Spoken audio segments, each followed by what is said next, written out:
Chapter 6. Now's your last chance to do the smart thing, Harry said, taking a closer look at the wards in front of them. I'm insulted you even have to ask. Sorry, Padfoot, Harry said, patting the man on the back. I should know better than to accuse you of being smart. Your mum and Mooney used to try the same stuff, but I never gave in to their peer pressure. Harry grinned at his godfather. I see 3 different sets of wards. Any ideas on how you want to get around them? Killing curse. Harry turned towards Sirius, scratching his head. Let's try this again.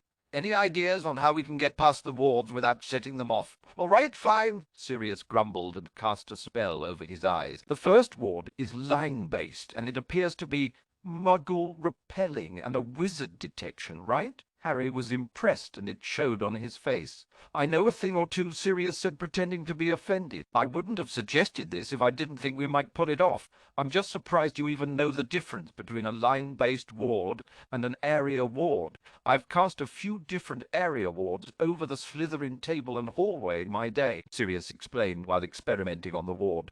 I'm stronger than Mooney, and Prongs has always been a bit accident-prone. That's why back in the day, the bigger wards were almost all my work. And Wormtail, Sirius bit the inside of his cheek. He used to be a good lookout. Aha! That's it! You took your potion? Harry nodded. Sirius focused on a simple fuzzy tennis ball and transfigured Harry and all the things on his person into the singular small inanimate object. With a pop, he transformed into a large black dog. He picked up the tennis ball in his mouth and calmly walked across the first ward, set protecting the Potter's home. He set the tennis ball down and with a pop transformed back into the healthy adult wizard. He sent the transfiguration reversal at the tennis ball, revealing a surprised Harry. I was conscious through that, Harry exclaimed in surprise.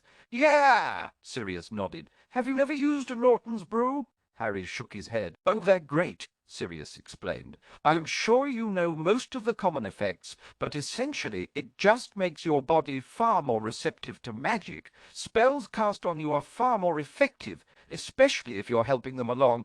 All spells, Sirius shrugged. Just about. So be careful. Pain spells are all magnified, with the boosted effect on you from the Nortons, as long as I'm casting it and I want you to keep your mind. If you're fully accepting the spell, then it leaves you conscious. We've used that for spying before, but you can't stay that way for too long. So to get past the barrier ward, you turn me into an inanimate object and you into a dog. Neither affected by muggle repelling nor detected as a wizard, Harry said, looking at the ward they had passed through. You're not too bad at this. Why don't you start pulling your weight and get us through the second one? Fair enough, Harry grinned, stepping up to inspect the ward. It was much thicker than the first, and Harry could see it was a compound ward. Here goes nothing. Harry located the anchor stone and sent a feedback loop into 2 different parts of the ward.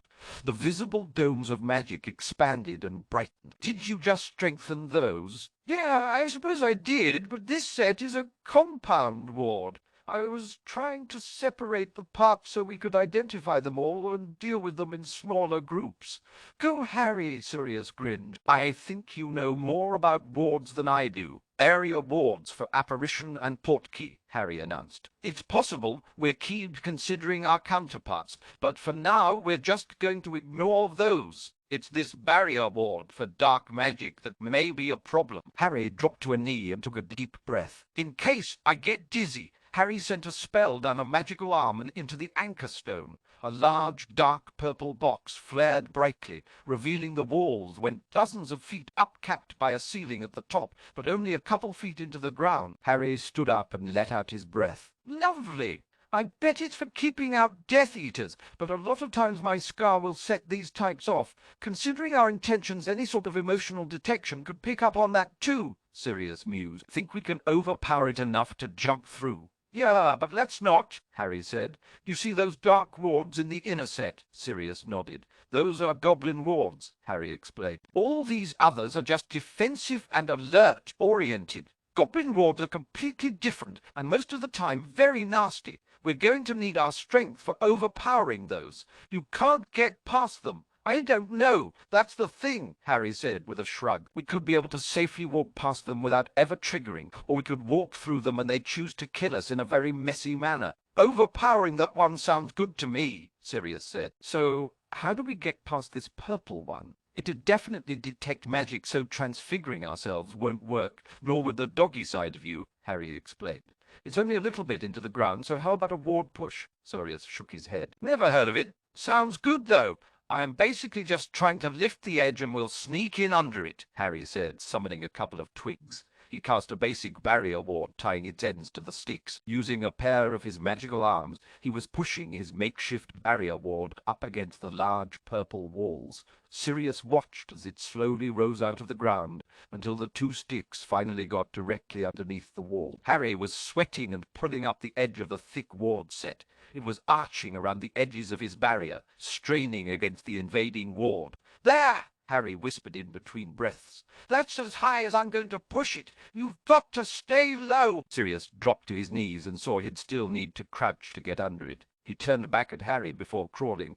Are you gonna be okay? Harry nodded. It's not magically tiring, just physically. Go! Sirius hurried and crawled through. He stood up on the other side, looking through the translucent purple wall. He watched as Harry dropped to his knees and proceeded to crawl underneath while the ward set appeared to be getting heavier. Sirius grabbed a hold of his godson's arm and pulled him through and to his feet. Harry accepted the help and let his simple barrier ward collapse, the two twigs falling to the ground lifelessly as the purple box flared angrily, snapping back into position. Thanks. When did you get so good at wards? Horcrux hunting, Harry explained as they walked towards the final inner set of wards, bearing all the brown, murky signs of goblin magic. Voldemort put a fair amount of effort into protecting his little toys with lots of devious and dangerous traps. Hermione and I both were quick learners out of necessity.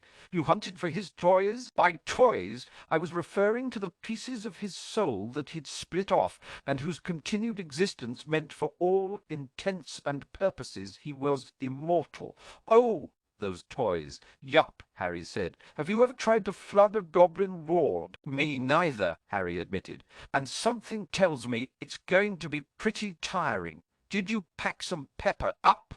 I got one, Sirius said. You going to need it? Harry shook his head. I brought 4 of them. 4? That kill you? Probably. Yeah, I took 3 doses once over the course of about an hour and a half. Woke up 8 days later with a muggled catheter in me. Madame Pomfrey was trying to discourage me from getting hurt so frequently. Needless to say, I'll never do that again. I brought 2 doses for each of us, in case you forgot. Sirius checked his watch. 20 minutes! 40 left! How are we going to overpower this one? You know how to share your power with me. Sirius nodded. You've got the Nortons brewing you, though, so you've got to be careful you don't drain me completely dry. With the Nortons, you'll be able to sap unconsciously. Harry nodded and connected with the nearest goblin keystone. Anytime. Sirius cast a pooling spell and felt Harry start to drain magic from him. Harry was feeding as much as he could smoothly straight into the keystone. The wards were sharpening in focus and flashing white. All right, it's starting to flood it. We need to jump through during one of the white flashes. It may feel funny. Sirius nodded and saw the flashes were steadily increasing and lasting longer each time the white appeared. He glanced over at Harry and received a nod in return. The very next flash, Sirius lunged forward and hopped through the visible white energy barrier.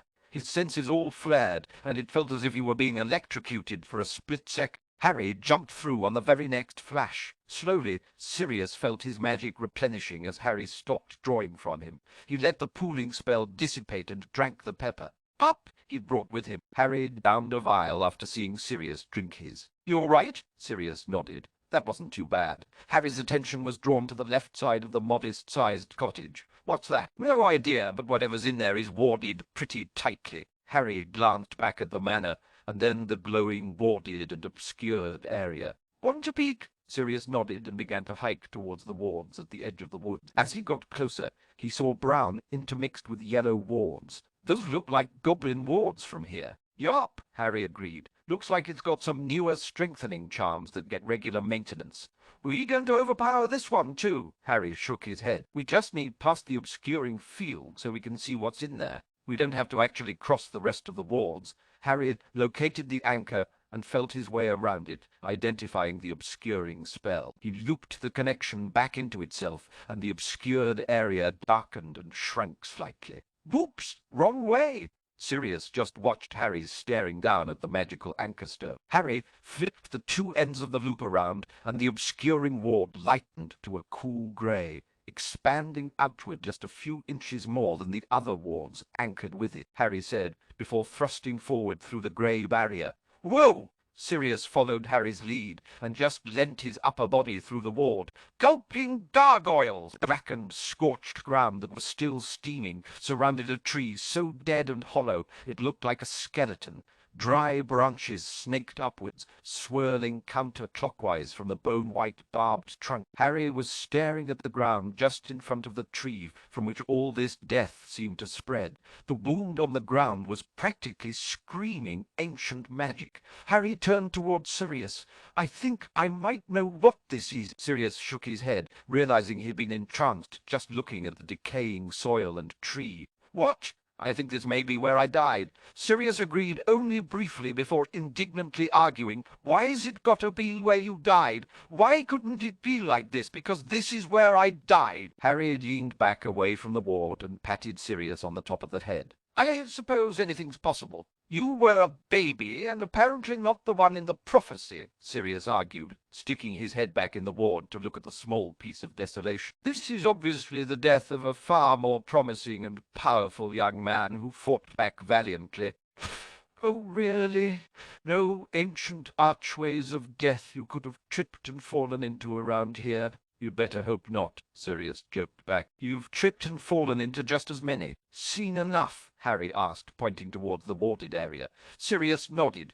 Yeah, let's get my wand and out of here before they get back. Harry removed the loop from the anchor stone, and the obscuring ward darkened and shrunk down to its normal size. He grabbed a twig off the ground and hurried after Sirius. Sirius figured the front door might be protected from an unlocking charm, but doubted they'd bothered toward the window. A whispered Alohomora, and Sirius was hopping through the frame and into the darkened living room. Sirius, Harry whispered forcefully. At least disillusion yourself in case there are portraits. Good point, Sirius agreed and tapped the top of his head, casting the spell. If things are like I remember, then the only wizarding portrait is an old great-uncle in the dining room who watches the floor and delivers messages. Harry had already disillusioned himself as he, too, climbed up into the living room. Where are we going? There's a safe in the floor of James' study, Sirius said as he crept towards the stairs. What you doing here, boy?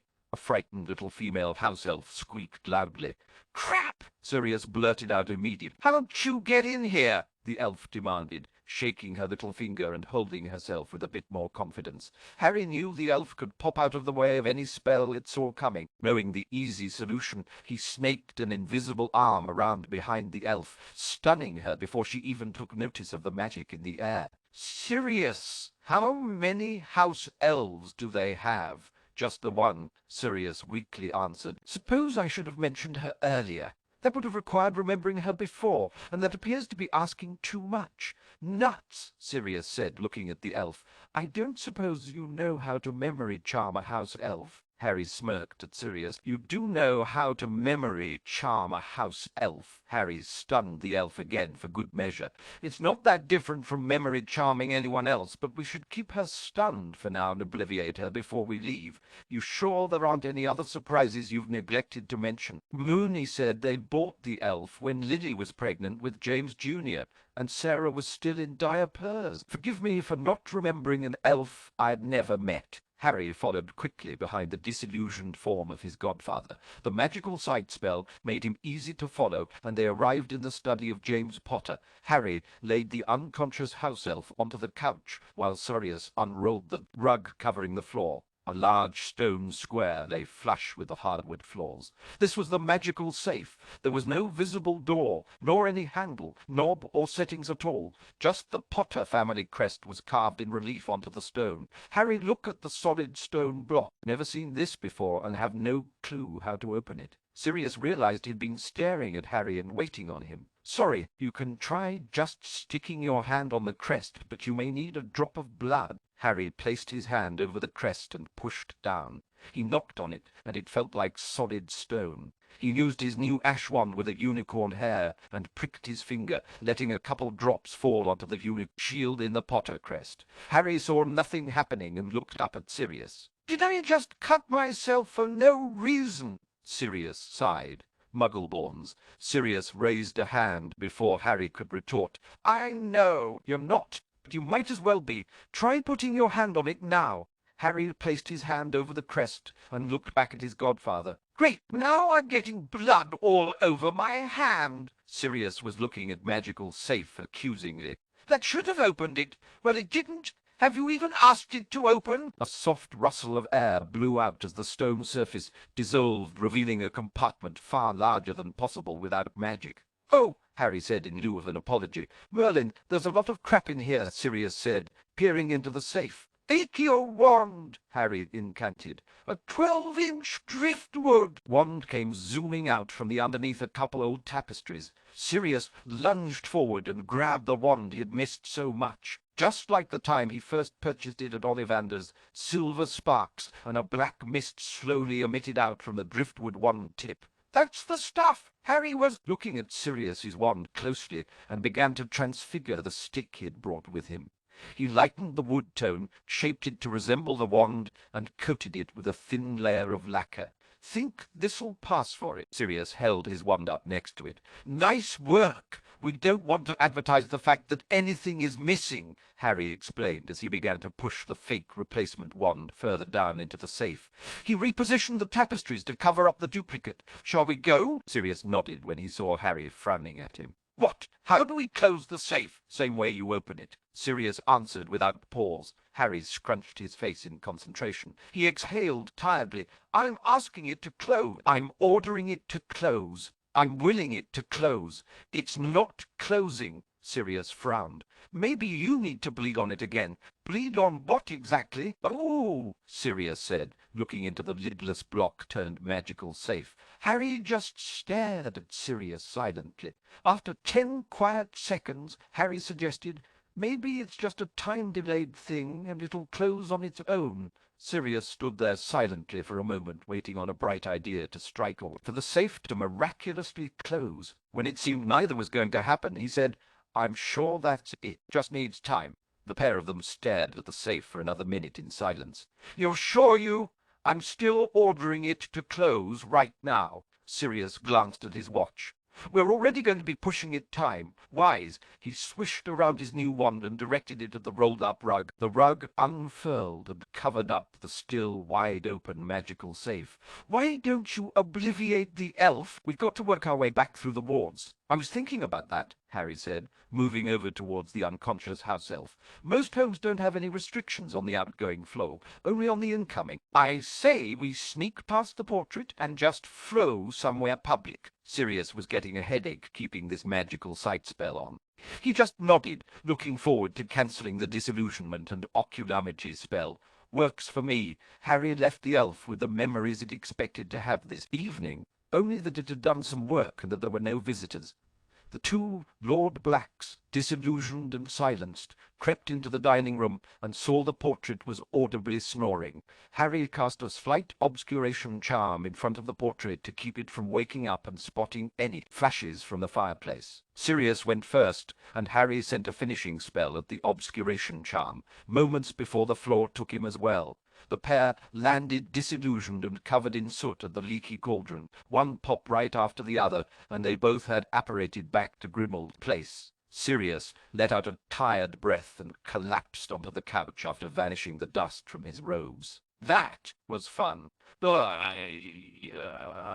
there is no other business to discuss, Albus said, I think that shall conclude this evening's meeting. James, Remus, Tonks, would you mind staying for a moment? All four, Potters and both Lupins, had not even got up when the other Order members began to trickle out of the meeting hall. I wondered if perhaps there was anything more you'd like to share about the Lords Black that you might not have wanted all the other ears to hear. Stuffy, arrogant, purebloods. What's there to say? James snidely remarked. Their politics could work to our advantage, Albus explained. Since they carry the title of Lord, they can reassign their representatives to themselves or others. Their politics? Tonks asked, slightly uncomfortable at the idea of political power in those particular hands.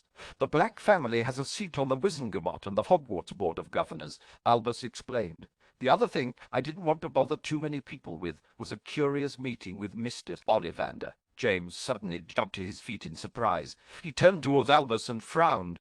"Excuse me, Albus. It appears someone just exited via the flow at our place. Lily, you stay here until I get back." Albus looked thoughtful. "Would you like my assistance?" James shook his head. "It's probably just someone got lost and left right away." "We'll go with you," Remus said as Tonks stood next to him. James nodded, mentally choosing to portkey to his bedroom rather than use the floor. "Grab on!" Remus and Tonks shared a glance and put their hands on James as he activated his portkey. "There was no one here when we left," James explained in whispers while immediately checking his bedroom for signs of intrusion, and the wards never detected anyone breaking in, only that the floor was triggered outbound 2 times in a matter of seconds. He led the way out of his bedroom, creeping through the eerily quiet home. The 3 of them worked in formation with James in the lead. He was repeatedly casting diagnostic spells that would sense other people even by heat signatures, and was searching for any new magic. They'd worked their way to the fireplace in the dining room without incident. James looked around and saw absolutely nothing out of the ordinary. He relaxed finally and loosened the grip on his wand. Whoever it was didn't seem to do anything, and are gone now. See if you guys can find anything. I'm going to check out the ward anchors. Remus nodded solemnly at James and went to check on Peter Potter, the snoozing portrait there in the dining room. He heard James exit out the back door to check out the back door, to check out the boards, and turned to see his daughter fighting a chuckle. "I can't believe those buggers would do this," Remus cursed. "And stop finding this funny. What do you think they did?" Tonks asked, amusement clear in her expression. "I've no idea. That couch leech is childish enough to go to a lot of effort for some elaborate prank, but even he should know better than break into the bloody assistant director's home with a bloody Dark Lord on the loose," Remus snapped. "James and Lily are going to be worried sick for no good reason." "Well, let's allay their worries then," Tonks said, mocking her adoptive father. She knew she was keyed in and grabbed a handful of flow powder.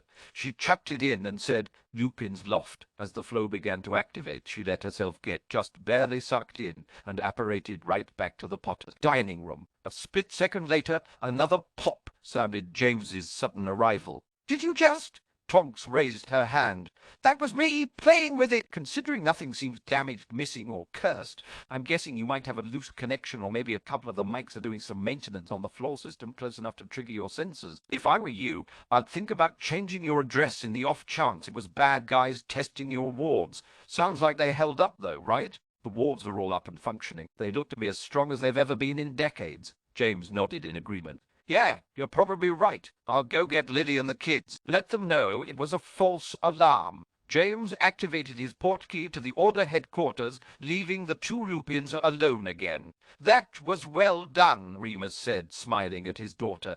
"I was raised a marauder," Tonks said with her chin held high. "Your mates, even if it means pretending to have testicular cancer." Remus had not heard this one and raised a curious eyebrow. "Some people will believe anything you tell them about a metamorph magus." James Jr., followed by his mother and then father, all came exiting out the floor. "Hi, Uncle." "Movie James Jr. greeted just as the grandfather clock in the living room chimed the hour. "Oh, crap!" I gotta hurry. He ran up the stairs towards his bedroom while both of his parents chuckled at his antics. "Thanks, guys," Lily said, squeezing Tonks' hand. "There should be a few slices of cobbler left." "Peach?" Tonks asked hopefully. "Blackberry." "Oh!" Tonks exhaled happily. "Even better." Remus grinned. "Well, if you're twisting my arm—" "Nappy," Lily firmly called out. With a pop, the Potter family house elf appeared. "Yes'm, Miss Lily." "Nappy!" James blurted out, having forgotten about her. "Massa," Nappy said, turning towards James. "Did you see anyone tonight? Or hear them?" James inquired, having completely overlooked the sentient being that had been at home. "No, sir," Nappy said, shaking her head. "I's just been doing my cleaning, massa. I didn't hear nothing, massa. I didn't hear nothing." James felt a little more secure already. "No one in the dining room or using the floor."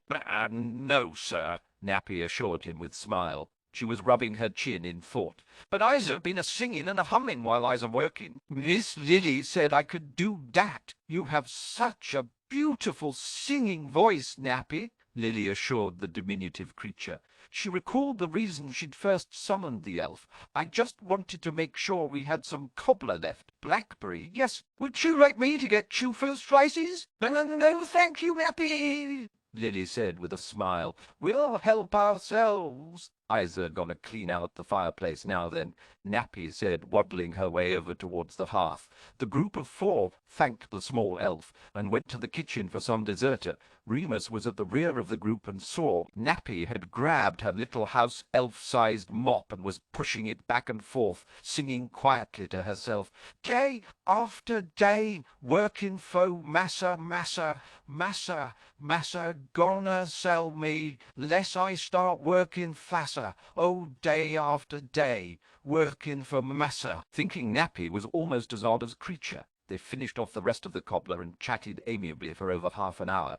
Remus and Tonks bid them good night and apparated away, rather than to dirty the sparkling clean fireplace. James was thinking about all the paperwork he still had to finish on the two new ancient lords. He was brought out of his musings when he stepped into the middle of the rug in his study. He and the rug had slowly sunk all the way up to his waist into the Potter magical safe. "What the hell?"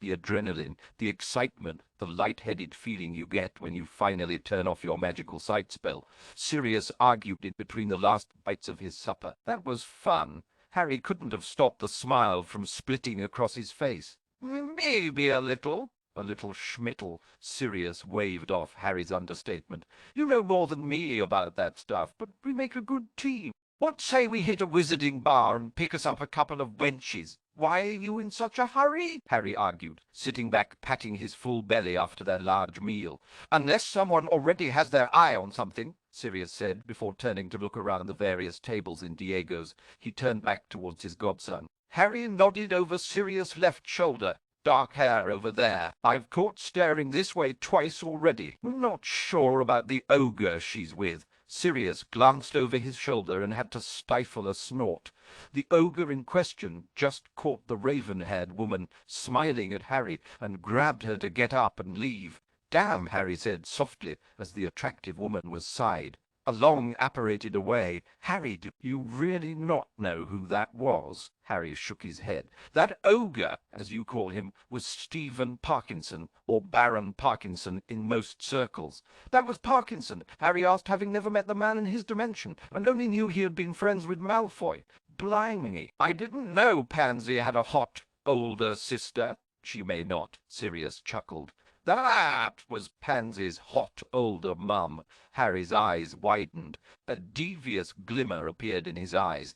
"Parkinson's a Death Eater, right?" Sirius shrugged. "Don't know for sure, but he definitely associates with the type. Was he one in our old dimension?" Harry noticed Sirius had readily accepted this as their new dimension. Not a new dimension, to be honest. Never met him, but I'd always pretty much assumed. Harry was obviously deep in thought as his eyes kept twinkling despite the dangerous smile on his face. "All right, what's that look mean?" "That look," Sirius insisted, pointing at Harry. "The one that says you're up to something." Harry shrugged nonchalantly. "I was just thinking about how we've got to pay that 134 galleon overdue notice before they'll reconnect our flu. And then I was thinking about tonight. You're right. We do make a good team. And it was definitely fun." Sirius narrowed his eyes. "What are you up to?" Harry glanced around the restaurant, ensuring no one was paying them either too much or too little attention. "What would you think about maybe doing something like tonight?"